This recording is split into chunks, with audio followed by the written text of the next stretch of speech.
изрази своето огромно възмущение от варварския, агресивен, престъпен акт на Република Турция, която свали руски военен самолет, биещ се срещу тероризма.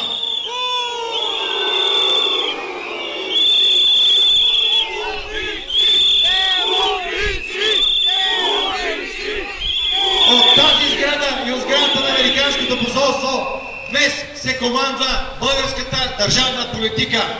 Това е истината и няма място за никакви илюзии.